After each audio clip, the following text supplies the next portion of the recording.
Yeah, excitement, inspiration, motivation, and just a little shot of adrenaline in the heart, really, I suppose, are the kind of statements that describe how you feel when you come to your first, come to the Ryder Cup the first time round, and certainly my third time round. It feels exactly the same way, and I'm just excited to be part of the team, a great team, and get together for the first time as a team last night and go to bed fairly wired and fairly excited, and I can barely sleep, and it's all the good stuff. It's all the good stuff. I'm looking forward to seeing this golf course today and seeing what Captain Love the Third has in store for us. Do you need to look at a video to remember what happened 2 years ago on that 17th green and those scenes, which were extraordinary, considering you'd already won the US Open a few months earlier, and then you had that?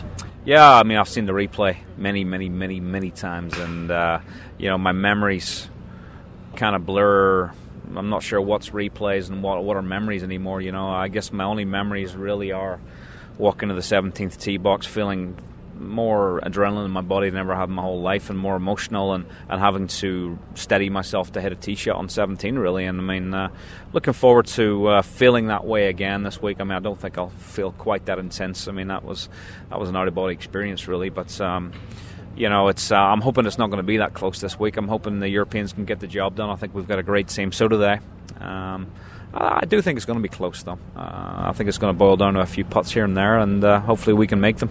You know what it's like to play away from home. You also know what it's like to be on a losing team away from home in Valhalla 2008 when you actually played well. What was the difference, and what are the differences that are required from European team members away from home?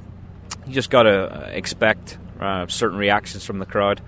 Expect silence when you hold putts, and expect cheering when you miss putts, and that just kind of goes with the territory. I mean, there's nothing wrong with that from a crowd's point of view, and apart from that, really, I mean, nervousness, there's not really much room for that. You've just got to leave that in the first tee, and you've got to realise that you've just got to go make birdies and eagles to win matches, and like I say, not much room for anxiety and nerves and bad shots. Really, just go out there and let it all hang out and see if you can win some points. America seem to have players near to the top of the world rankings, outside of the top three, of course, and the European team, but they've got a very strong in depth. I think is all their players from the top 23 or top 24 in the world rankings. But Europe have experience. You have experience, and is that something that is going to stand to Europe? I think so. I think we've. Like you say, the American team's strong. They've got a nice balance of experience and new blood, and a little bit more camaraderie perhaps on their side that maybe they've never had before. And but we're the same way. We've got a great balance of experience in that team room, and rocks and emotional, inspirational type guys, and we've got a nice mix.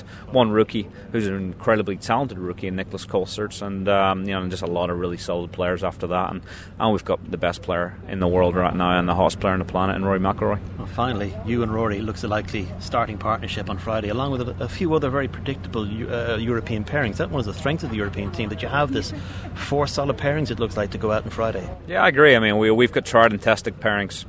You don't need me to tell you who they are. Myself and Rory, Poulter Rose, Garcia Donald, Westwood Donald. I mean, they're yeah, exactly. I mean, I think it's an interesting one. We do have tried and tested partnerships, but we also have a team that I think there are a lot of guys who could play with a lot of guys. So that could be a headache for Jose. But hopefully he has 12 guys playing well come Friday, and it's a tough decision to leave guys on the bench. I think that's the ideal scenario.